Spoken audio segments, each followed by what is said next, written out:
book. Hi guys, my name is April and I'm an alcoholic. April. I have a sobriety date. My sobriety is April 19th of 2013. I have a sponsor. My sponsor has a sponsor, and I get the privilege of sponsoring other women, even though it doesn't always feel like a privilege. Not you two, but you guys laugh. Okay, good. I always start with that, and I will let you know why I start with that. When you laugh, it kind of lets you know what kind of evening you're going to have, and if you don't, you realize it's going to be a little bit probably of a longer night. But I have a home group. My home group is the Just For Now group. We meet in Boca Raton at St. Joan of Arc Saturdays at 10 a.m. If you're ever in town, we would love to have you. And I'm going to be very honest. I'm very, very nervous. And I always, but I'll do the thank yous, and then I'll tell you why I'm nervous. But thank you to Lee and anybody who's had anything to do with this conference. Girls Talk is a very special conference. There was this guy in our fellowship who's no longer with us named Howard P., and he'd say, mark the spots where you find God and go there often. And Girls Talk is one of those places for me. And, there's just what I hope for anybody who's here, not during my talk, but during other people's talks, you just listen with like a very open heart, and you listen with everything. Because I'm going to tell you, every Girls Talk I have been at, God has given me like a little bit of a nugget that has changed how I see things. And my sobriety is always better when I leave Girls Talk. It's always better when I leave Girls Talk. And it's one of those conferences where I always come and I get fed, and I love the women who speak here. I've seen Mari here so many times. I saw Mari today, and she's just one of my favorite people in AA, and Amanda and Sonia and I used to go to Deborah's home group as a crazy newcomer. And I don't know if it's a newcomer. I actually still have these moments where you get all crazy, your head's going 100 miles an hour, and then you go to the meeting, and there's that person who shares the thing, and then you can breathe again.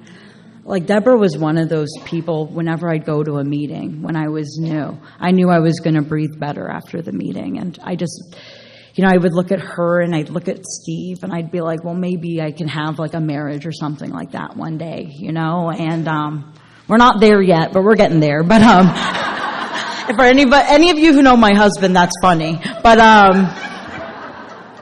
he called me about an hour and a half before this talk and asked me if I could order him dinner. So we're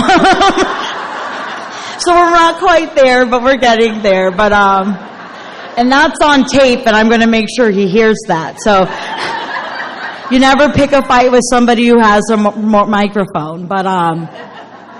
But I love him. He's one of the bright spots of my life, and AA, my job, and thank you to Tammy, and I'm looking forward to hearing all of our speakers. I'm going to be honest, I have been mad at Lee for almost 2 years, knowing that I had to speak after Tammy, because she just always kills it. She's so good, and, I want to look good and do good too, so, but perfect step one. So, my job tonight is to share in a general way what I used to be like, what happened, and what it's like now. And I'm going to do that in the context of step 3.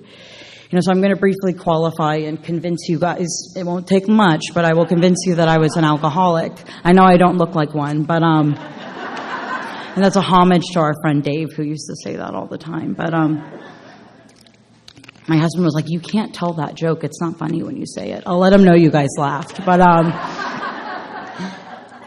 I grew up in an alcoholic home, and I've been in AA long enough to know that that is not what makes me an alcoholic. My father was in the military. I'm half Irish. My mother, her father was an alcoholic. Alcoholism on both sides, it gallops. And in an alcoholic home, there's physical abuse, there's emotional abuse. And I remember being a little girl growing up and all of that, and swearing to God. Those things that we tell our innermost self. I remember going, I'm never going to be an alcoholic. Never.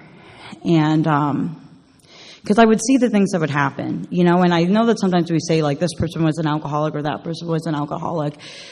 But, I loved my father with all of my heart. And, he served in the military. He was this amazing man. But he would drink, and he'd be like something else. So even long before I ever read a big book and heard about Dr. Jekyll and Mr. Hyde and what, what it talks about what we do, what Tammy so perfectly talked about in step 1, I remember watching that in my dad and going, I'm never going to be an alcoholic, because it just didn't make sense to me if you were so awesome when you didn't drink and then you drank and something like that happens like almost every single time. It just did not intellectually make sense to me at all. And I am a firm believer, and I love what Tammy was saying about the power of that clear liquid. Because I am a firm believer that if alcoholism was something that we could master with the mind, alcoholic homes wouldn't produce alcoholics. Because being on the other side of that as a kid, it's super powerful. And the things that you feel and the things that you swear off and the things you swear to God that you're never going to be. I swear to God I was never going to be an alcoholic. And clearly, if I was more like my mother and could swear to myself that I was never going to do something and stick with it, you'd have a different speaker. But I'm not like my mother. In fact, I'm like the only woman in my family that's an alcoholic. Usually the men get it. And, but I also do pretty good in school. So I'm like this little kid growing up in alcoholism, and I love how Tammy talked about her alcoholism, because I have a lot of those feelings and those things too. I go to school and I just, I love to read and I love to do well in school, and, I'm one of those people who tests really, really well. And when I'm in middle school, my dad was stationed in San Francisco at the time.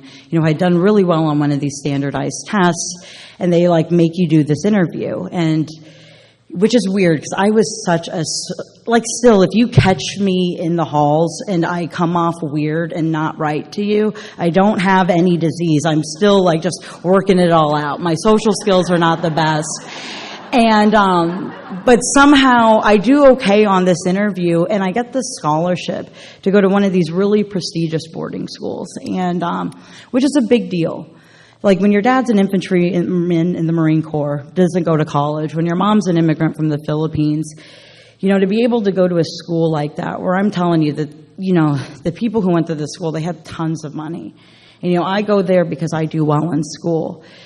But what happens to me is I go to that boarding school, I'm 14 years old, I'm poorer than everybody else, I'm browner than everybody else, and where they sang in Sesame Street or whatever it was, that one of these things just does not belong, it was, it was obvious to everyone, and, and even though I've sworn to God that I'm never going to be an alcoholic, the girls are in boarding school, I don't know if any of you have been to boarding school, you buy your alcohol in little water bottles like this, you pay $20 and you get your mystery alcohol. And like I said, I don't have the social skills, and so a lot of me being able to connect and you being my friend, I have to do what you're doing. I do the chameleon thing really well. And so I buy my alcohol and I drink it. And it was one of those things where we talk about that first drink feeling a lot. And I'm going to tell you something that, I love Skittles. Cannot tell you the first time I've had a Skittle, But, and that should be my big ding, ding, ding, red flag, something's different here, But I can tell you about the first time that I've had a drink. And that's my first indicator that something is different with my relationship with alcohol.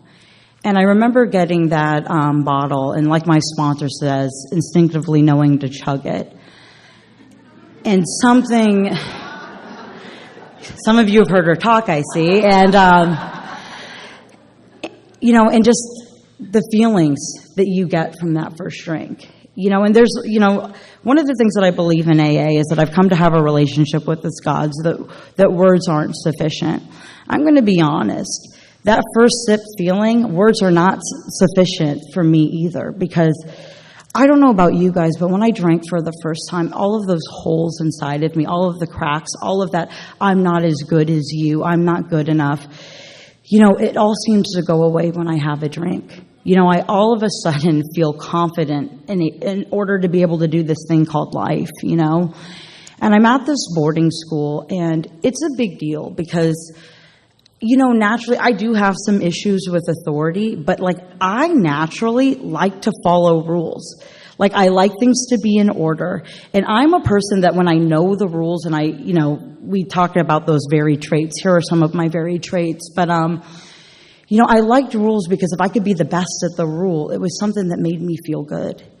And I was a person who did well in school, and that was always something that made me do well in school. And I loved my mother. I loved my grandmother. And when I had this opportunity to go to this boarding school, because, I don't suffer from alcoholic grandiosity or anything, I think I'm going to go to this boarding school where all the rich people go. I'm going to go to Harvard. I'm going to be president of the United States. But I find alcohol, and whether I realize it or not, all of a sudden my choices start changing. In order to have goals like that, there's like kind of work that needs to be done. You have to study, you have to and whether I realize it or not, alcohol started making all of my decisions. Whether I realized it or not, I had turned my will and my life over to alcohol. But I had no idea, and, I go there and I think I'm going to be president, but all of a sudden I have this relationship with alcohol now. And the kids who are drinking, I look back on it now and it's so funny. Those friends we used to pick that drank like us? I realized while I was drinking that I never really assessed personality when I was picking friends. I don't know if you guys suffered from that either. But I tended to just naturally gravitate towards the people who drank like I drank. And if you had alcohol, all of a sudden you were cooler, funner, whatever. Even if you weren't cool or fun, you just seemed cool or fun because you had what I wanted. And, my relationship with alcohol is so much different than my relationship with Skittles, because by the time I'm 16 years old, I'm a blackout drinker, even though I've sworn to God that I'm never going to be an alcoholic. And I don't know about you guys, but when I black out, I don't do things that I'm very proud of. And in boarding school, it's like a small community. And I remember being, at these type of schools, you get college counselors, and they're, when you're winding up, they're like, hey, where do you want to go to college? And I'm like, hey, where is everybody else not going? And that should have been a first indicator that something was wrong. But I had turned my will and my life over to alcohol, whether I realized it or not. And, I'm a big geographical cure person. And so, I had gone to this boarding school. I had grown up in Southern California. And, 4 years I had destroyed that reputation. And I tell my parents, well, I've really missed you guys, so I want to do college back in California. I can't be honest. I'm already lying about that lifestyle, And I go do that geographical cure. I go and do college in Southern California. And about 3 years into it, because no matter where I go, there I am, Those consequences that I was running away from and that took me 4 years to create there, those same consequences seem to start following me about 2 to 3 years when I'm in college. And again, because I have no program, and because alcohol's in charge, and because already I'm getting to the point where I can't differentiate the true from the false, the weird thing about alcoholism is we're always the last ones to realize we have it, and so I was in this situation at the Super Bowl party, right after I had turned 21 years old, and I had blacked out, and where you black it, you kind of black back in, and and I was getting attacked by two men. And kind of like Tammy says, we share in a general white way. We don't disclose the details of that. And I remember waking up the next morning. See, I came prepared. I brought my own tissues. And this is what alcoholism does to me when I've turned my will and my life over to alcoholism. I wake up the next morning, and I cannot connect the dots about how alcohol had anything to do with that situation. I wake up the next morning and I go, I'm a bad person and bad things happen to bad people. Because that's what alcohol does to me. And, when we talk about cannot differentiate the true from the false, that's what alcohol does, because alcohol will protect itself. So I sit there and think I'm a bad person. And if I moved to England, my drink, this is how freaking nuts I was that, this geographical cure, I'm just like, my drinking is bad because, in Southern California, I'm like, I live too close to the Mexican border. I was like, if I just get away from this Mexican border, everything will be fine. Everything will be fine. So I went to England. I thought my drinking would be better in England. Anybody who's been to Europe knows how insane that is. Because I get to England, and it's funny, like I had this scary thing, I can barely legally drink alcohol. And I remember being on the plane, just going, thinking mentally of all the ways that I'm going to control my drinking. It's going to be different. I'm going to control it. I'm not going to do those things. And I get to England, and I was going to school at Cambridge, and little did I know in the dorms they have a pub in every dorm. And my bedroom was one flight of stairs up from the pub. One flight of stairs. Is that good luck? Is that bad luck? I don't know. But the separation simply by a flight of stairs was enough to get me to change my mind. That, like, clearly this is what we do, right? And that's what's crazy about the alcoholism that Tammy talked about. Like, sometimes it's a hard wrestling match, and sometimes it just seems like I'm changing my mind. But when my life is turned over to alcohol, like, I can't differentiate the true from the false. And I'd love to tell you that I took advantage of this wonderful opportunity to, like, learn at one of the greatest, like, academic institutions on the planet, but I just drank. And in 1 year, those consequences that took me 4 years to create in Massachusetts, 3 years to create in Southern California, I had created in 1 year there. And I'd run away to Florida. I'd do more school because I don't know how, but I was always able to do school when I was drinking. And I'd graduate and I'd get this job. And there's something about growing up poor and then you see these glimpses. And, one of these old ideas that I had gotten was, part of the reason I feel so broken, part of the reason, I'm so like blah, blah, blah, blah, blah, blah, blah. But the old idea that I had was as soon as, I have enough money, as soon as I get on my feet and I'm able to do this on my own and I don't have to depend on people like my parents and I can just do it, I'll be fine. I'll be fine. When I graduated from school and I got this job that I should not have gotten. And about that time, alcohol starts to quit working for me. And I'm living in Jacksonville, Florida. And, at this point I had gotten married and I had gotten unmarried. And I'm Catholic. And when you get married, it's kind of this thing called, there's like 7 sacraments. It's a super holy thing. And I had gotten married, and I say this because there are certain lines that I had told myself I was never going to cross. And I had gotten married, and I could not control my drinking. And I would go out, get drunk. And what was so frustrating to me is I would drink with these people in college, and they were able to go to their jobs and then start automatically acting like grown-ups. I could not do that. It was time to act like a grown-up. And, like when you are in the profession I am, there's a lot of drinking with clients and this and that and, like, the networking. And I just couldn't stop. I couldn't stop. And I would do things like I would wake up with men I didn't know. And even though I'd grown up in an alcoholic home, I had grown up in this where there are rules for how you're supposed to live. And the pitiful and incomprehensible demoralization of doing it over and over again and just not understanding why, and eventually I was convinced that the reason that I was so miserable, I can't see that alcohol is quitting to work, is I get rid of the husband, and I'm drunk in one bar and I find a man who drinks the way that drinks the way that I do, and I automatically think I'm in love. And one of the things that I think God did for me was he took me to my bottom quickly.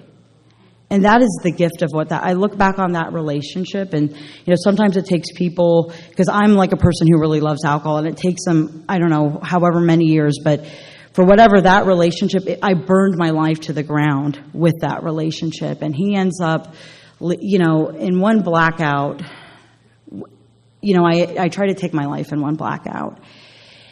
And I wake up, and I don't know if any of you have tried to take your own life. You get a little 72-hour vacation. And on that 72-hour vacation, you know, I don't know about you guys, but when I'm a bit dramatic, and I got sober in 2013. In 2013, you leave suicide text messages, you don't leave suicide notes.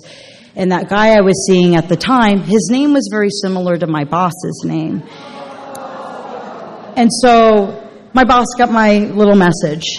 And, you know, it's so funny to me because God is everywhere. Whether I'm fully cooperating with God or not, God is always there. And, you know, I look back on it, and that was what I thought was one of the worst things to ever happen to me. Saved my life that day. That guy was one of those obnoxious people who wakes up like at 4 o'clock in the morning. You know, like usually like when we're just getting started. And he had gotten that message, and he was the one who had put me on that 72-hour vacation. And when I had come to, you know, I'm tied to the bed, and I'm not tied to a bed in the way that I prefer to be tied to a bed. And, you know, these people are, you know, are annoying. I don't know if any of you guys have, not in sobriety, been on little 72-hour vacations, but they're really annoying in there. And they say obnoxious things like, you shouldn't drink like that. You're so young. Why are you doing that? And, you know, I don't know about you guys, but my alcoholism comes with a rebuttal system. And so they're saying things like, you shouldn't do that. And I'm like, where did you go to medical school? You know, and my brain can automatically tell you why I should not listen to you. But one of the things that saved my life was the fact that that boss had, you know, basically seen that text message, because I'm a great liar. If anybody else had gotten that text message, like, one, I would have probably been dead. Number two, I would have probably been able to lie my way out of the situation. And so I, you know, like a good alcoholic, I got out of that 72-hour vacation, and I tried to go into work like nothing had happened.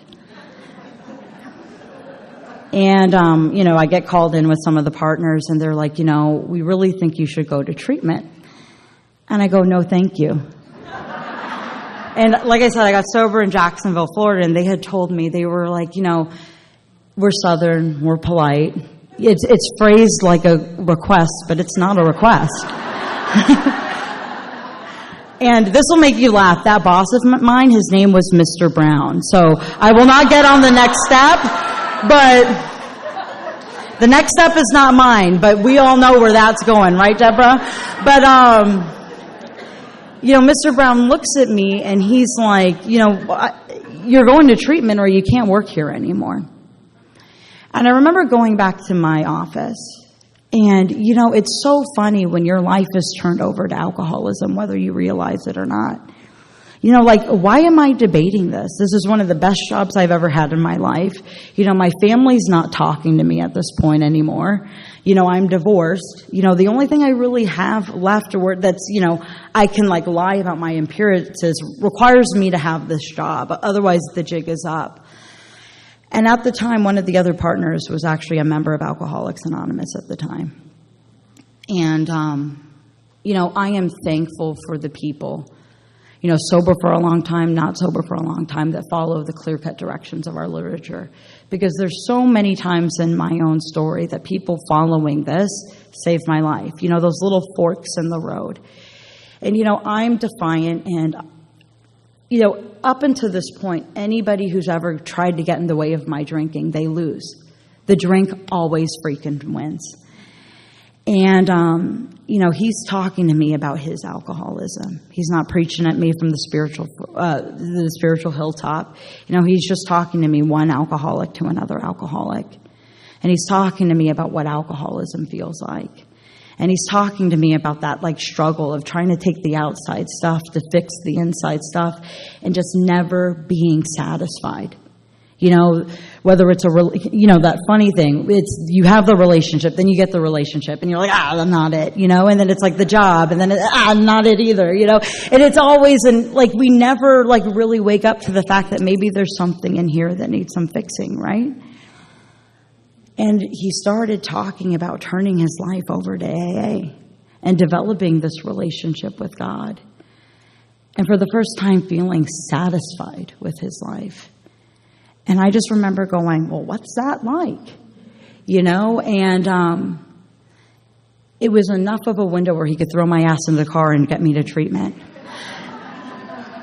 And the clear-cut directions freaking work, and I'm embarrassed to say that I did not take to AA quickly. I got the treatment, and I'm pretty sure I was the meanest person in treatment. Pretty sure. And I'm not proud of that. And I really wasn't a nice new member of Alcoholics Anonymous either. Like, I really, if you are a new person and you're having this pink cloud experience and you love AA and you love all the AA people, you need to get on your knees and thank your higher power for that. Because there are some of us, that's not our experience, I remember I would sit in this treatment and I'd be like, oh my God, and these people are obnoxious. They're so happy. It is just like, I hated you all. You would come in, you'd bring in your meetings, and you'd be like, do you want what we have? And I'd be like, no, get away from me. Don't hug me, don't touch me, don't look at me, okay? And I'm going to tell you what happened. I had no intention of going to Alcoholics Anonymous when I got out. In fact, they told me that guy who was the partner at my work, I told everyone he was my sponsor. He was not my sponsor. And then when they started allowing me to go out to outside meetings, there was this old guy he was like one of those good old timers. And so I told them, they were like, you can't basically graduate and leave until you have a sponsor.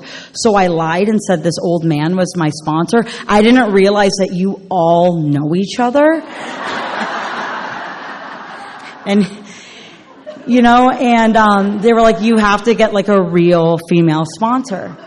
And so I lied and I asked somebody named Marilyn to be my sponsor. And then she would say weird things like, make your bed and send me a picture. So I made my bed once and took 10 different pictures of it and just send them on rotate. Like, that's the kind of newcomer I was. I swear to God. And I'm not proud of it.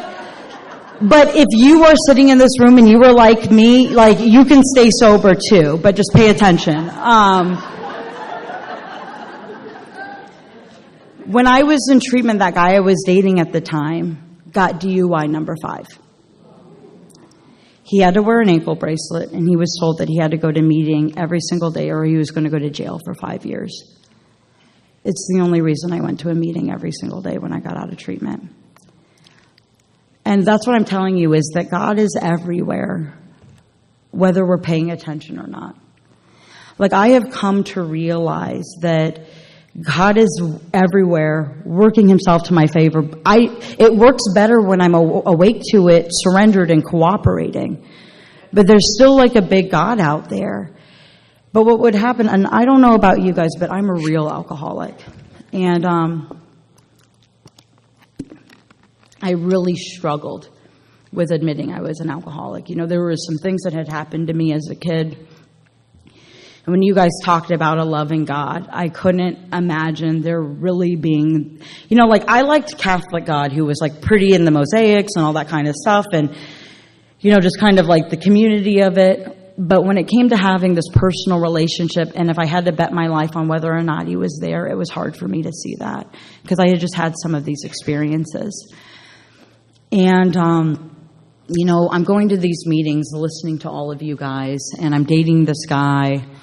But I'm a real alcoholic, so if I'm not treating my alcoholism with a drink or with God, I don't know about you guys, but I become very unpleasant, like a she-witch. And so I do this for a couple of months, and eventually he would break up with me, and I'll give you the G-rated version of what he told me. As he goes, a lady like you, did not call me a lady, will never stay sober. And I want to stay sober, so I need to get the heck away from you. And I don't know about you guys, but when somebody tells me I can't do something, I become very motivated. And I swore to myself that I was going to be sober, and I told him, I was like, I'm going to pick up my 1-year medallion, and I am going to show you. In Jacksonville, Florida, we have this thing called Florida Georgia Weekend. It is dubbed the biggest cocktail party of the South. And a couple days later, it was Florida Georgia Weekend. And I don't know about you guys, but my alcoholism speaks to me in my own voice. And it's Thursday morning, and, my head's talking to me. And it goes, come on. You're really not going to stay sober this weekend. Let's be honest, you're not going to stay sober. It's Thursday. If you get started right now, you're going to have a great weekend. And that sounded right. So I drove to the liquor store and I went to go get started on my weekend. And none of my credit cards would work. And I had been going to those dang AA meetings. And I realized that I was having a God moment. And like I said, you may be a newcomer like me.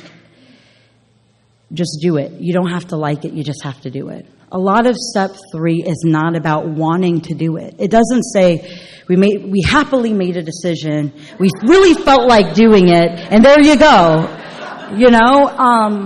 A lot of my step 3 has been taking action in spite of what I feel like, of making decisions and commitments in spite of what I felt like. And I realized that what God had done for me is, even though I didn't want to be at a single one of those meetings, something was happening there. And I realized, there's so much of this is just feeling, and I realized I'm having one of the, and I called this woman, she's not my sponsor anymore. Her name was Linda. And I called Linda and I was like, I think I'm having one of those moments that you people talk about in your meetings. And she goes, well, what happened? She goes, well, I went to the liquor store to buy this alcohol and none of my credit cards would work. And I'm like, Linda, and I have money on those credit cards. So, because, I'm very polite and not arrogant like that. And, she goes, you're really supposed to call me before you take those actions. She goes, but why don't you meet me at a meeting? And, I took the action. I met her at the meeting. And in Jacksonville, one of the things that we do is we read the steps, the tradition, and the 9-step promises before every meeting. And she had asked me to read the 9-step promises. And I was getting through those promises. And it's like that still, quiet voice. Even, God is working even before we make that decision, right? And, it's that still quiet voice was like, these aren't even extravagant promises, and you have none of this. And like I said, it's like, I had been going to these meetings, and, even though for years I couldn't connect the dots with my alcoholism, some dots started connecting. I sat in those meetings, and I would see people, I had been going to them for a couple of months. I saw people like Deborah and Steve, and they weren't extravagant promises for people like that. One of the things that I was able to see through AA people, and I'm really big on, one of the reasons why I love our fellowship is you read the book and the words are there, but if you're paying attention, you will see everything that we're talking about here. There's evidence about it, get to know people. My sponsor is really big on, yes, having a sponsor is important, but you want to know why having a home group is important too? Because as you get to know people, you'll be accountable to people, and you'll realize, this isn't just like Disney. It isn't just fun stories that we tell children. These miracles are real, and they're around us constantly. And then it was weird, because after that meeting and I had that feeling, I told Linda, I was like, I think I'm ready to work some steps. And she was like, well, I want you to get on your knees and let's do the 3rd step prayer. And I was like, ew, this is a club class and I don't know the last time we mopped it, but I did it anyways. I did, I did it anyways. And, what I will tell you is I don't want to get into all of the steps because that's not my job. My job is to talk about this process of turning our will in our lives, making this decision to turn our will in our lives over to the care of God. And, the truth of the matter is I struggle with that decision when I don't know who God is. I struggle with that decision when I limit my higher power and I take all of my stuff and I put it on God.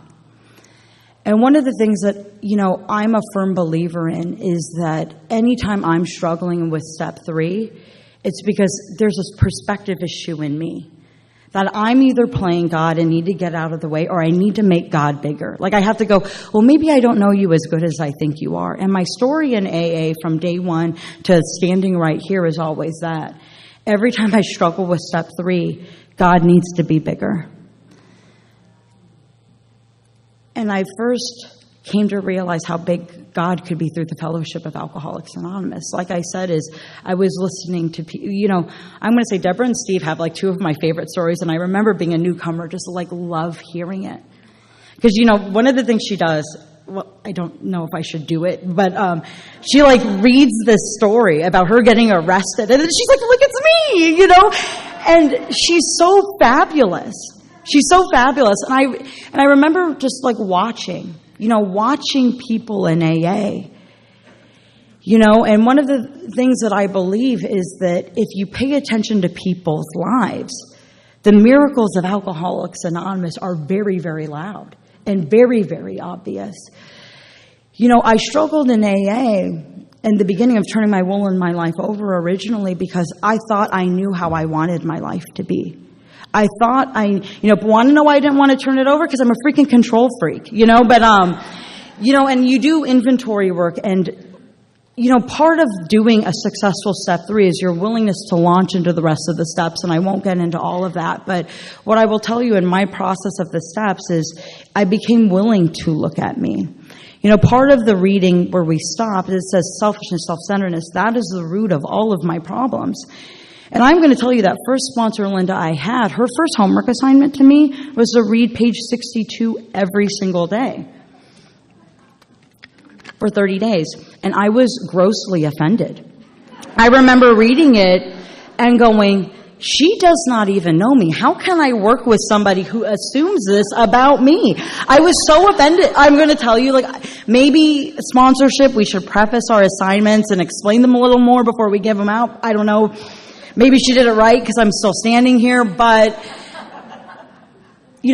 I come to know that is my problem. And Tammy talked about it so perfectly, is understanding what alcoholism is and understanding I'm insane. That was another step I had an issue with. I remember reading that and going, that's a bit assumptive, like that they think that we're all insane. But, when I get honest about who I am and what my life is, it's spot on. When I get honest about what alcohol does to me, picking up a drink doesn't make sense. When I get honest about, what I went through like as a kid and growing up in alcoholism, picking up a drink does not make sense. But I have to admit that I've turned my will and my life over to alcoholism. And in step 3, what I really do is even the small mustard seed, as I take that decision and go, I don't want to turn my will and my life over to alcoholism anymore. I want to turn it over to God. I want to trust God with that. And maybe if that is a bridge too far because you have your stuff, that's okay too. I had mine. It doesn't, to me, step 3, and I always tell my sponsees this, I'm like a runner. I love running. That may sound sick to you. I don't care. I love it. But I always tell, when we're doing runs, I always go, you don't run 3 miles the first day you take up running. Maybe you run a lap. And you just grow, the stamina grows over time. Faith is exactly like that, or like lifting weights, if lifting weights is your thing, if you see somebody lifting a 200-pound weight, that won't be me, but they didn't start with the 200-pound weight.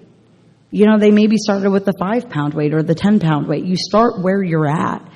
And that's where step 3 is. The first thing I did was I turned my alcoholism over to the care of Alcoholics Anonymous. I came to believe, through the fellowship, I saw that, one of the things that I believe here is alcoholics, we're all the same.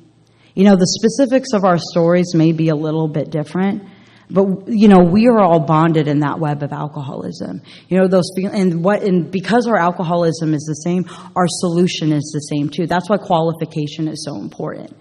Is that I have to know that we got the same thing and our answer is exactly the same. The steps are the same, the message is the same, whatever, but just do it.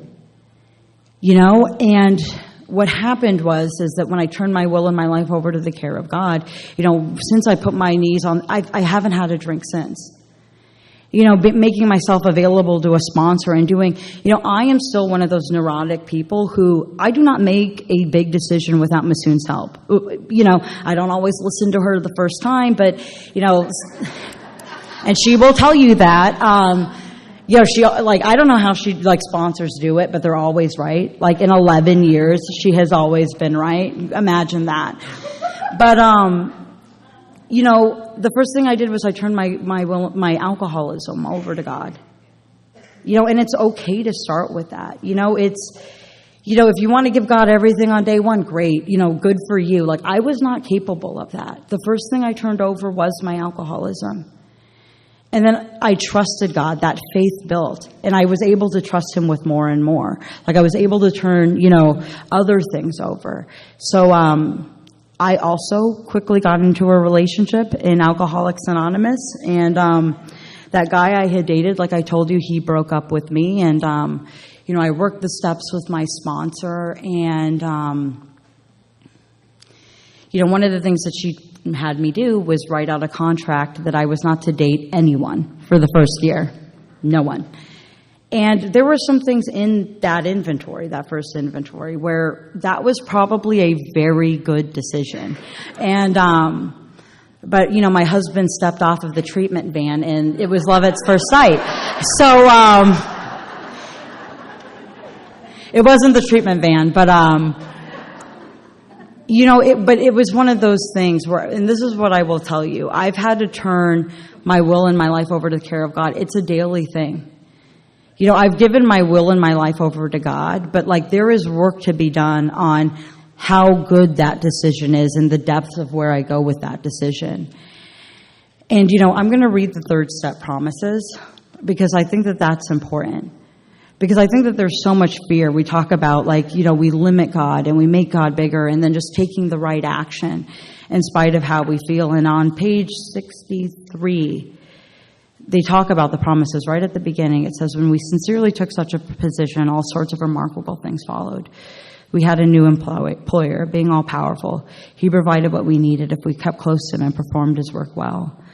Established on such a footing, we became less and less interested in ourselves, our little plans and designs. More and more, we became interested in seeing what we could contribute to life.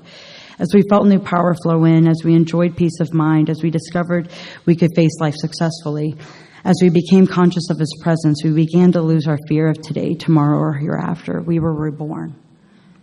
And those are big promises. If you come into Alcoholics Anonymous hating your life as much as I did, that third step promise, when you turn your will and your life over from alcohol to God, to be reborn, to have everything you need, those are huge promises. And one of the things that I will tell you is, we don't promise specifics here in Alcoholics Anonymous, but I'm going to tell you something I do promise as a sponsor when I take women through the steps, is I will tell you that God will satisfy the deepest desires of your hearts.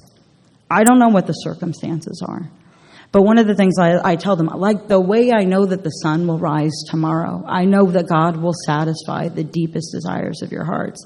There will be bad times, there will be good times, and I will tell you that is what has happened for me. I've turned my will and my life over to God. I got into this crazy relationship. We've tried to kill each other several times, and it's now mostly a healthy relationship. We have 3 beautiful kids. And I'm going to tell you, I am an alcoholic I've heard Mari's story. I've heard Tammy's story. And that's how I drink. And my children have never seen me take a drink. And that is a gift from Alcoholics Anonymous, because a woman like me always drinks again. Without this relationship with God, they would have a very, very different mother. And I don't brag about that to brag about myself. I brag about what Alcoholics Anonymous has given me with those kids. That I will tell you, I left this morning and they were my son, we go on a walk every single morning. He has, we do this walk every morning. And he's like, well, why do you have to do this? I go, I don't really know. But he goes, can you tell all your friends I say hello? I know, he's great, isn't he? I have these 3 kids. I think about me being this alcoholic, and the only thing I have done right is not pick up a drink. I've made so many mistakes with work, with my husband, but I don't pick up a drink. And I show up with these kids like, my son, we had first communion. Like, out of all the 50 kids, they pick him to read. They pick him, I don't know how I got blessed with such good kids, and they like me. They which is, they ask me, my son every year is like, please be the homeroom mom. They want me there. And I'm able to see what they need and to be there for them. And like I said, is when you turn your will and your life over to God, you're going to have to do some work. You're going to have to do the 4th and the 5th step. You're going to have to look at some not so great things about yourself. I know that I did. You'll have to, do something about those character defects because they create divisions in our relationships. And in your amends, you'll understand the extent of the divisions that they've made, and you'll have the opportunity to make it right. But if you turn your will and your life over to Alcoholics Anonymous and God, one of the things that I tell every single sponsee with every anniversary, I go, you remember when you would drink and you'd go, it just can't get any worse. But it always did. Every single time. I don't know about it. For me, it was like I said that, and the universe was like, oh no, we'll show you. Sobriety has been the opposite. Every year I pick up a medallion and I go, it just can't get any better than this. And you know what? Every year as I continue not to drink and turning my will and my care over to God, God shows me every year that it continues to get better. And I think that's it for me. So thank you for letting me share.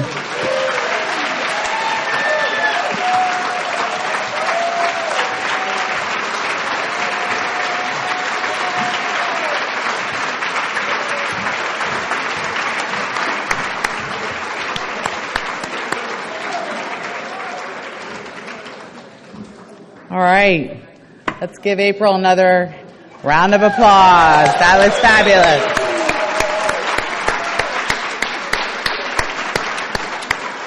All right, I think we're going to go ahead and close.